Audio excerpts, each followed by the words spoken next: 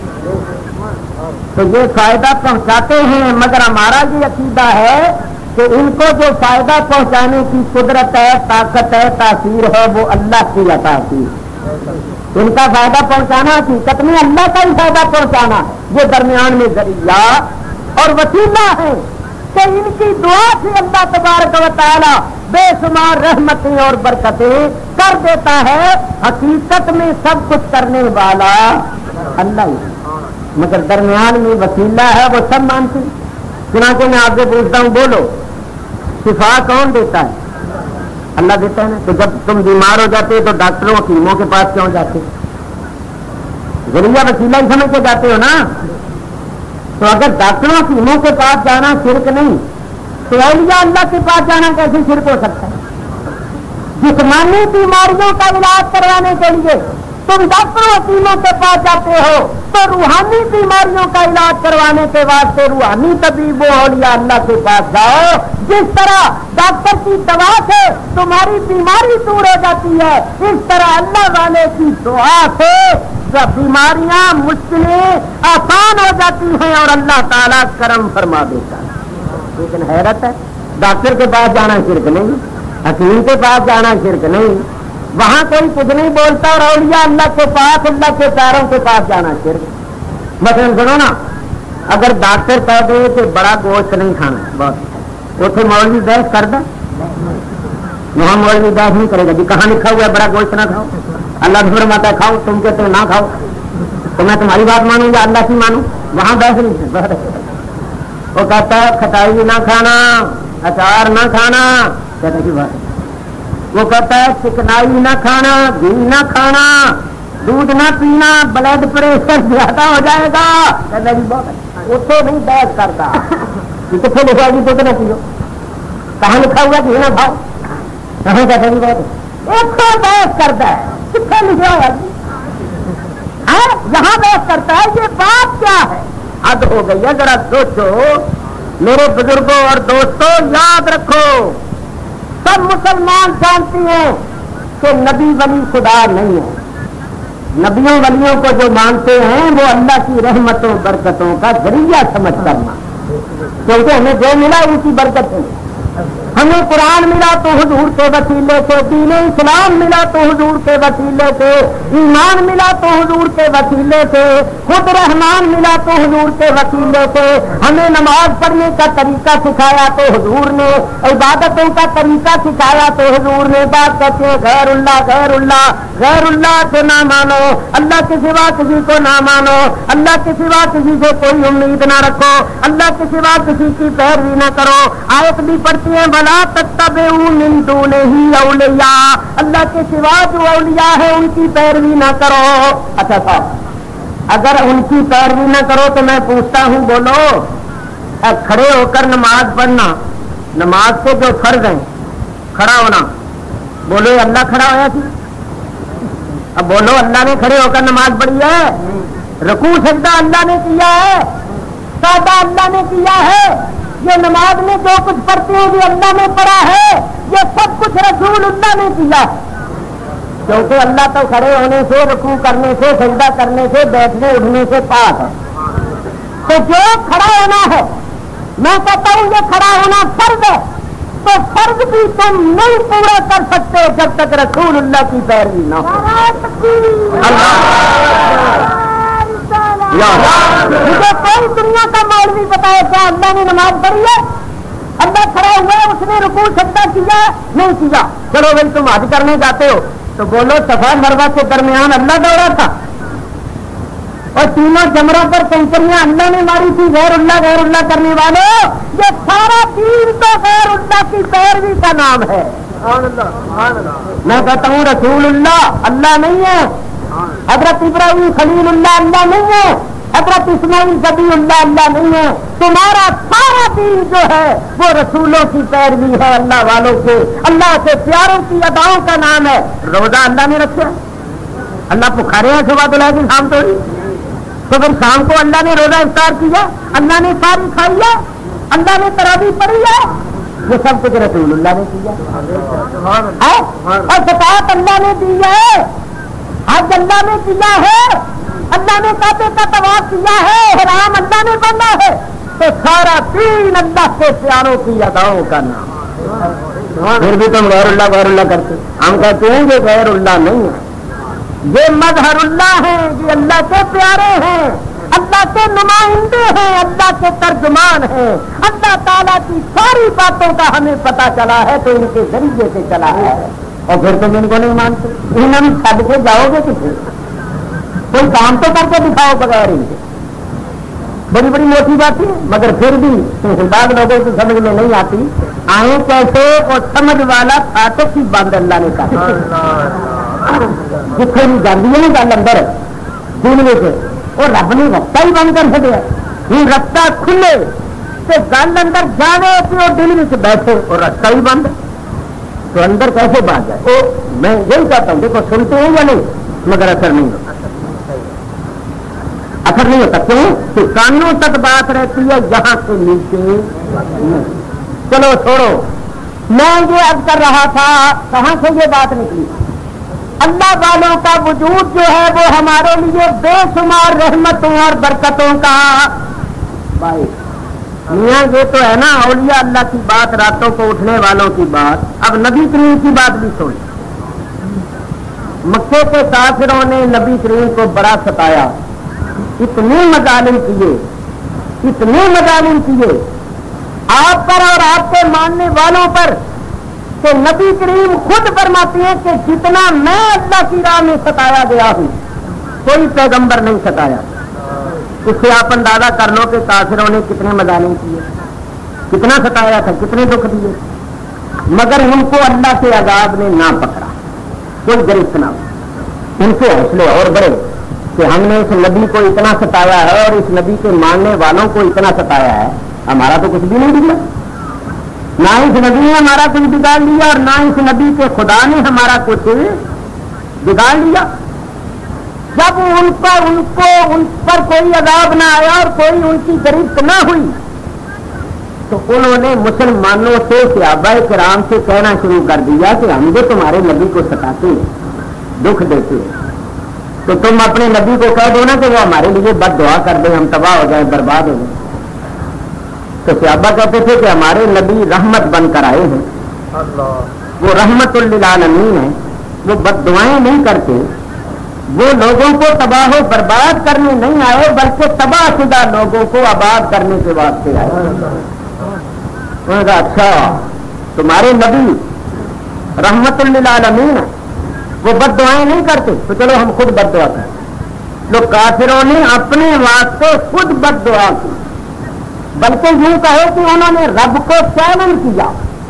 قرآن پڑھ کے دیکھ لو 9واں پارہ اور 9ویں پارے کے آخر میں آخری حصے میں یہ آئے تھے، انہوں نے اللہ سے کہا کافر ہو اللہم ان کان ھذا ھو الحق من عندک، اے اللہ اگر یہ تیرا نبی تیری طرف سے سچا ہے اور جو کچھ یہ لے کر آیا وہ بھی تیری طرف سے حق اور سچ ہے تو جا ہم نہیں مانتے، کرنے کو ہمارا کام نہیں مانتے۔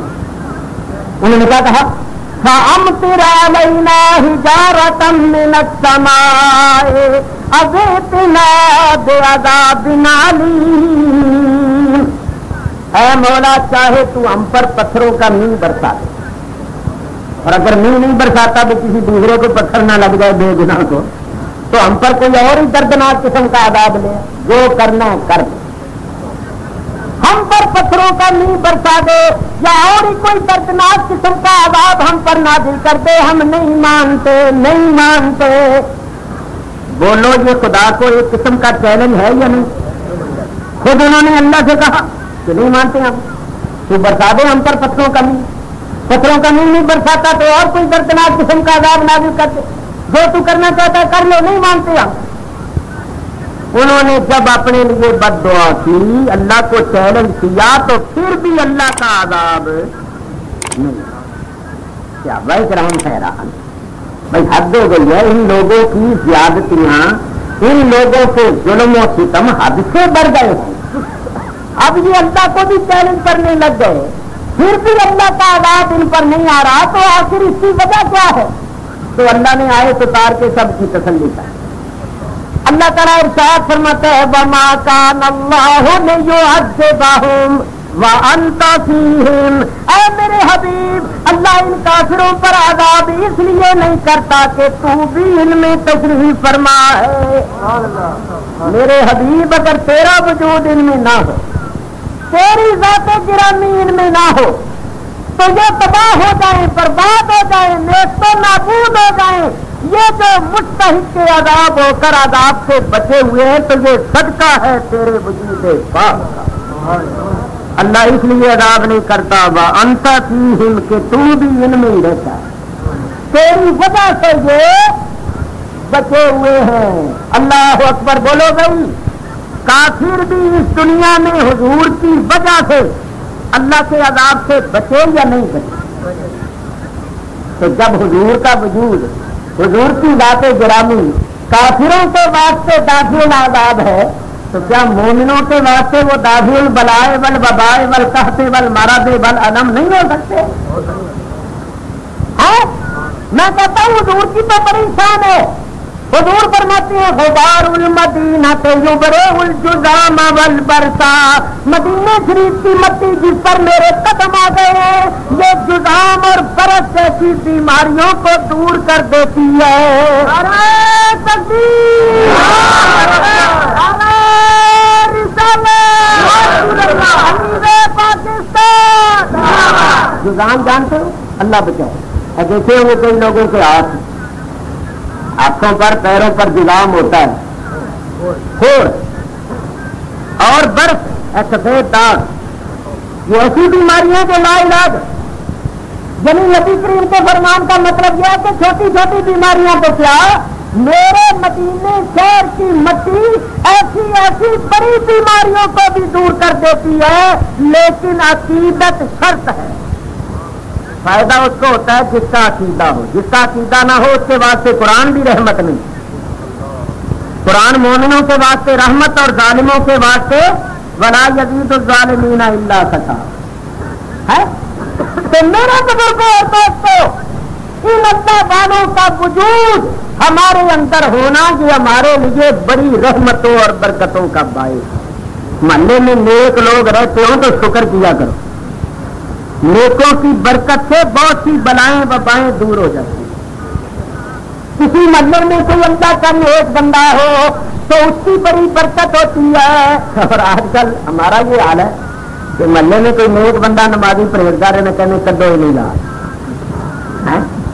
دفتر میں کوئی نیک بندہ آ جائے کہتے ہیں اس کو نکالو، نہ کھاتا ہے نہ کھانے دیتا ہے. آج کل ہم نیکوں کے مخالف ہو رہے.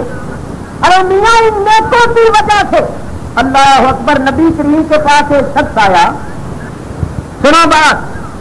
وہ کہنے لگا یا رسول اللہ میرا ایک بھائی ہے، وہ ہر وقت مسجد میں عبادت ہی کرتا رہتا ہے، نماز پڑھتا رہتا ہے، تسبیح پڑھتا رہتا ہے، اور میں کاروبار کرتا ہوں، اور وہ میرے گھر میں آ کر روٹی کھا لیتا ہے، مجھ سے پیسے بھی لے جاتا ہے، کام کوئی نہیں کرتا، کام تو کرتا ہوں میں، اور وہ عبادت ہی کرتا رہتا ہے اور میرا کھا پی جاتا ہے. تو یہ اس کے واسطے جائز ہے؟ حضور نے فرمایا کیا تعجب ہے کہ تجھے بھی اسی کی برکت سے یہ رزق ملتا ہے. تجھے یہ پتا ہے وہ تجھ سے کھاتا ہے تو اللہ اس کی برکت سے تجھے بھی رزق دیتا ہے. تو مجھے کیا پتا ہے کس کی برکت سے ہمیں ملتا ہے؟ ہم لوگ نہیں سمجھتے ناسمجھی کی بنا پر. اس کا یہ مطلب نہ لے لینا کہ سارے پر آؤں مسیطا کے بعد جان تو دوسرے کا کھائی جان کے آخر نہ ہو کھوے کے آخر تینوں میری برکت نال مل جائے. سارے دیکھنا بعد لوگ غلط فائدہ بھی اٹھا لیتے، غلط بھی نتیجہ نکال لیتے. انہیں سارے ہی مسیطر ہوتا ہے، سارے مسیطر بڑھ جائے تو کام کون کرے گا؟ مطلب یہ کام بھی کرو اور مسیحت بھی جاؤ، نمازیں بھی پڑھو، تسبیح بھی پڑھو کوئی وقت نکال کے، اور ہاتھوں پر ہاتھ کر کے بھی نہ بیٹھ جاؤ ورنہ کام کیسے چلے گا؟ باہر صورت اس بات سے یہ نتیجہ نکالنا چاہیے کہ کیا پتہ ہے کس کی برکت سے اللہ تعالیٰ دے. حضور کی حدیث ہے, حضور فرماتے ہیں اگر وہ بڈھے نہ وہ بڈھے یا سفید داڑیوں والے چھوٹے چھوٹے بچے نہ ہوں تو تم پر بہت سی مصیبتیں نازل ہو جائیں. حضور فرماتے ہیں بہت سی مصیبتیں, بلائیں, وبائیں, بیماریاں اللہ ان بڈھوں اور بچوں کی برکت سے دور فرما دیتا. ان کا وجود بھی ہمارے لیے بے شمار رحمتوں اور برکتوں کا باعث. بچہ اس لیے کہ بچہ جو ہوتا ہے وہ ابھی اس نے گناہ بنا نہیں نہ کیے تھے, بچہ بھی بڑے سمجھ. معصوم تو نہیں کہہ سکتے اس کو, معصوم کہہ دیتے ہیں تو وہ اور مانو سے. معصوم جو انبیاء ہوتے جو چھوٹے چھوٹے بچے ہوتی ہیں نابالغ ہوتی ہیں ان کو ابھی پتہ ہی نہیں گناہ کیا ہے ثواب کیا ہے. چھوٹے بچے ہوتے ہیں چنانچہ ہم لوگ جو ہیں ہمیں بھی بچوں پر قرض اور رحم آتا ہے. ہر کوئی کہتا ہے یار بچہ ہے تو اللہ تعالیٰ بھی اس کا خیال فرماتا ہے. اور بڈھے جو ہیں ان کی بھی عمر زیادہ ہوتی ہے, انہوں نے نیکیاں بھی کی ہوتی ہیں, ان کے سفید بالوں سے اللہ فرماتا ہے مجھے سفید بالوں والوں سے شرم ہے. یہ بڈھے ہیں بیچارے, اور ہم لوگ بھی بڈھوں پر ترس کھاتے ہیں. بڈھا یار جان دیتا. وہ حضور نے بھی اپنے صحابہ سے فرمایا کہ جنگ کرو, کافروں سے لڑائیاں کرو تو کافروں کے بڈھوں پر اور بچوں پر اور عورتوں پر کچھ نہ ظلم, ان کو نہ مارو. ظلم تو وہ کسی پر نہیں کرتے تھے, میرے منہ سے نکل گیا لفظ. مطلب یہ کہ حضور نے فرمایا بڈھوں کو, عورتوں کو اور بچوں کو نہ مارنا, لڑائی کے دوران بھی ان کو چھوڑ دو. تو ان کی وجہ سے بھی اللہ تعالیٰ بہت سی رحمتیں اور برکتیں عطا فرماتا ہے. اچھا صاحب آپ کو پتہ چل گیا کہ یہ برائیاں کرنے والے اس جہان میں اگر عذاب الہی سے بچے ہوئے ہیں تو یہ صدقہ ہے اللہ کے نیک بندوں, اللہ کے نیک بندوں. اب سنو رحمت کے بارے میں. میرے بزرگوں اور دوستوں, اللہ نے اپنی رحمت کے بارے میں فرمایا وَرَحْمَتِي وَسِعَتْ كُلَّ شَيْءٍ, میری رحمت ہر چیز کے شامل حال ہے. اللہ کی رحمت کا فیض سب کو پہنچا. اسی واسطے کسی شاعر نے کہا ہے اور بھاوے کوئی اس نو گالیاں کڈے تے بھاوے سلام پہنچاوے, او کھانا جاری لنگر وچوں بند کیتا نہ جاوے. جو اللہ تعالیٰ کو گالیاں دیتے ہیں اللہ ان کو بھی رزق دیتا, اور جو اللہ کی بندگی کرتے ہیں ان کو بھی اللہ رزق دیتا ہے. آپ کہیں گے کہ کوئی اللہ کو گالیاں بھی دیتا ہے؟ ہاں, اللہ تعالیٰ نے فرمایا ابن آدم, آدم کا بیٹا مجھ کو گالی دیتا ہے. اللہ نے فرمایا تو یا اللہ ابن آدم تجھے کس طرح گالی دیتا ہے؟ تو اللہ نے فرمایا جو کہتے ہیں نا کہ اللہ کا بیٹا ہے, جو میرے لیے اولاد تجویز کرتے ہیں وہ گویا مجھے گالی دیتے ہیں. تو جو عیسائی جو ہیں جو بولو عیسیٰ علیہ السلام کو خدا کا بیٹا نہیں کہتے, یہودی عزیر علیہ السلام کو خدا کا بیٹا کہتے, کافر مشرک جو ہیں وہ فرشتوں کو اللہ کی بیٹیاں کہتے تھے. تو اللہ کے لیے اولاد تجویز کرنا جو گویا اللہ کو گالی دینا ہے. عقلی طور پر بھی آپ کو سمجھاؤں, بولو جس کا نکاح نہ ہوا ہو, جس کی بیوی نہ ہو, اور آپ کسی لڑکے کی طرف اشارہ کر کے کہیں گے اس کا بیٹا ہے, تو اس کا مطلب کیا ہوا؟ ذرا سوچ, نکاح تو اس کا ہوا نہیں, بیوی بھی نہیں اس کی, تو آپ نے کہا یہ اس کا بیٹا ہے, تو مطلب یہی ہوا نا کہ اس نے کسی سے برائی وغیرہ کی ہے اور یہ اس سے یہ گالی ہے یا نہیں؟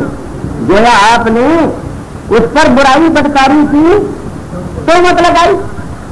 تو بلا تشبیہ بات سمجھانے کے لیے ہوتی اللہ تعالیٰ کی نہ کوئی بیوی ہے اور نہ اللہ تعالیٰ ان عوارض کا وہ اس کے شایان شان ہے کہ جیسے ہم لوگ میاں بیوی کا تعلق ہوتا ہے, اللہ تعالیٰ تو ان چیزوں سے بالکل پاک ہے. یہ باتیں اس کی شان کے لائق ہی نہیں ہے, کوئی اس کی بیوی نہیں ہے, تو اگر کہا جائے کہ یہ اس کا بیٹا ہے تو جب بندے کے لیے یہ لفظ کہا جائے جس کی بیوی نہ ہو تو اس کے حق میں گالی ہوتی ہے. تو احکم الحاکمین رب العالمین کے متعلق اگر کوئی کہے کہ یہ اس اللہ کا بیٹا ہے تو گویا اس نے اللہ پر بھی بہت بڑی تہمت لگائی، بہتان باندھا. اللہ فرماتا ہے یہ ہے گالی. تو وہ تو اس لحاظ سے کتنے لوگ ہیں جو اللہ کو گالیاں، ان کو بھی اللہ نے رزق دیا، اللہ ان کو بھی رزق دیتا ہے. اللہ نے ان کے لیے بھی دروازہ بند نہیں کیا. تو سنو میں تمہیں بتاؤں، اللہ تعالی کی رحمت کی دو قسمیں ہیں. ایک ہے رحمت عامہ اور ایک ہے رحمت خاصہ. مثلا یہ زمین اور زمین سے پیدا ہونے والی نکلنے والی چیزیں، پانی، ہوا، چاند، سورج، ستارے، ان کی روشنیاں، ان کی تاثیر، اور تندرستی، دنیا کا عیش، عقل، ذہانت اور قوت اور توانائی، کھانے پینے کی چیزیں، یہ ایسی چیزیں ہیں ان کا تعلق رحمت عامہ کے ساتھ ہے. سب لوگ ان چیزوں سے فائدہ اٹھا رہے ہیں. یہ نہیں ہے کہ ہوا چلے تو مسلمان کو لگے اور کافر کو نہ لگے، جب چلے گی سب کو لگے. یہ نہیں ہے کہ پانی مسلمان کی پیاس بجھائے اور کافر کی پیاس نہ بجھائے، سب کی پیاس بجھائے. یہ نہیں ہے کہ زمین پر مسلمان بوئے تو اگے اور کافر بوئے تو نہ اگے، سب کے لیے اگے گا. اسی طرح یہ دنیا کی کھانے پینے کی چیزیں ہیں، یہ وہ چیزیں ہیں جن کا تعلق رحمت عامہ کے ساتھ. ایک بات یہاں اور بھی سن لو، دنیا کی حکومت، اقتدار، مال و دولت، اس کا تعلق بھی رحمت عامہ کے ساتھ. اگر یہ اللہ تعالیٰ کی خاص رحمت ہوتی تو اللہ کافروں کو اپنی خاص رحمت عطا نہیں فرماتی. پھر کسی کافر کو دنیا میں حکومت نہ ملی. تو بولو آج سینکڑوں کافر ہیں یا نہیں جو حکومت کر رہے ہیں مسلم ملکوں میں؟ اگر دنیا کا مال اللہ تعالیٰ کی نعمت اور خاص رحمت ہوتی تو اللہ قارون کو اتنے خزانے نہ دیتا. اور آج کافروں کے پاس بڑی دولت، امریکہ والوں کے پاس، جاپان والوں کے پاس کتنی دولت. تو یاد رکھو صرف حکومت یہ کوئی اللہ کی خاص نعمت اور خاص رحمت نہیں، ورنہ اللہ یزید کو بھی حکومت نہ دیتا. آج کل ہم اس کے پیچھے پڑے ہوئے ہیں. ہر کوئی چاہ رہا ہے کہ مینو حکومت مل جائے، مینو کرسی مل جائے. تو سانو تو روز یہ کرسی ملتی بعد میں. ہر کوئی چاہتا ہے کہ ہمیں یہ کرسی مل جائے، کرسی بڑی چیز. تو جڑا ہو تو بہ گیا نا، انہیں پھر جہلے کا چسکا پہ گیا نا، چسکا. تو پھر کرسی خراب بھی کر دینی بعد میں. تو خیر ہماری کرسی جو ہے یہ حکومت کی کرسی تو نہیں ہے نا. ابھی کیا ہے کرسی بھی گئی، اصل بات ختم کرنا ہے، کرسی کی بھی ہے گھر چلی جانا. ابھی کرسی بجتے ہو نہ کرسی بج بڑا فرق ہے، مگر ملتی سانو روز ہی. ہمیں فکر بھی نہیں نہ ہمیں کرسی کی طلب، کیونکہ جب تک ہم نے زندہ رہنا ہے، جب تک صحت ٹھیک ہے، ہمیں تو روز ہی کرسی ملنی ہے. ہم نے کرسی پر بیٹھ کے بات کرنا. تو بہر صورت خیر یہ آپ لوگوں کی تفریح طبع کے لیے بات کرتا ہوں کہ ذرا آپ کا دل خوش بھی ہو جائے.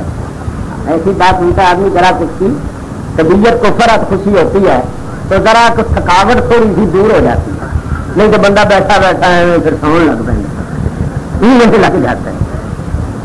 تو میں یہ کر رہا تھا کہ یہ اقتدار، یہ حکومت، یہ اللہ تعالیٰ کی خاص نعمت اور رحمت نہیں ہے، ورنہ اللہ دشمنوں کو، کافروں کو، ظالموں کو، فاسقوں کو یہ اقتدار عطا نہ فرمائے. ہاں اگر کوئی مسلمان بادشاہ ہو اور نیک ہو، عادل ہو، متقی پرہیزگار ہو، تو آپ جانتے ہیں کہ نیک بادشاہ، مسلمان بادشاہ جو متقی پرہیزگار ہے، رعایا کے اندر عدل انصاف کرتا ہے، ظالم کو ظلم کی سزا دیتا ہے، مظلوم کی داد رسی کرتا ہے، اور وہ نیکی کرتا ہے، پرہیزگاری کرتا ہے، اللہ کے احکام پر عمل کرتا ہے اور دوسروں سے کرواتا ہے، اگر کوئی نیک بادشاہ ہو تو پھر اس کا اتنا بڑا درجہ ہے کہ روئے زمین پر اس کے زمانے میں کوئی ولی غوث کتب ابدال بھی اس کے درجے کو نہیں پہنچا،